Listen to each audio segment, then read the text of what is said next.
Bonjour Pierre, ça va? C'est quoi cette plante aussi fleurie en plein été? Salut Luc, c'est de la caméline, une crucifère plus tolérante à la sécheresse que je cultive comme culture dérobée de couverture. Ah bon? Tu pourrais m'en dire un peu plus? La caméline est un excellent couvert végétal, puisqu'elle couvre le terrain très vite, concurrence les adventices et agit comme piège à nitrate. Je sème dès que possible après la récolte, mais jamais après le 15 juillet. Si tout se passe bien, je vais récolter avant mon prochain semis d'hiver, avec un rendement potentiel entre 10 et 20 quintaux d'hectare. Et comment l'as-tu introduit dans ta rotation? C'est la culture idéale après des légumineuses ou des céréales d'hiver. Il faut juste éviter des sols avec mauvais drainage ou susceptibles de formation de croûte.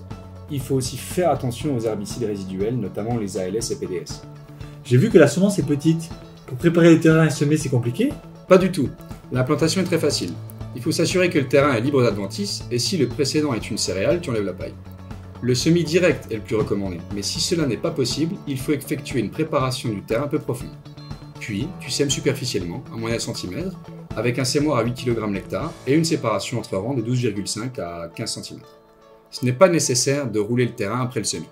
Cela semble facile et peu coûteux. Quels sont les coûts exactement?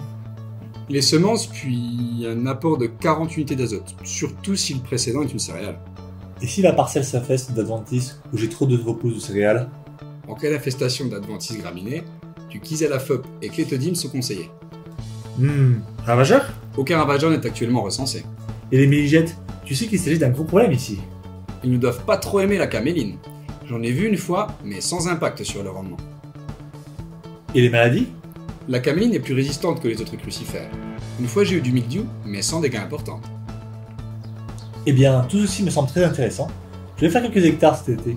Si j'ai bien compris, il faut surtout que j'évite ces erreurs, sol avec herbicides résiduels ou infestés d'adventices, semis trop tardif ou trop profond, ou manque d'azote. C'est bien ça Luc. Bonne chance!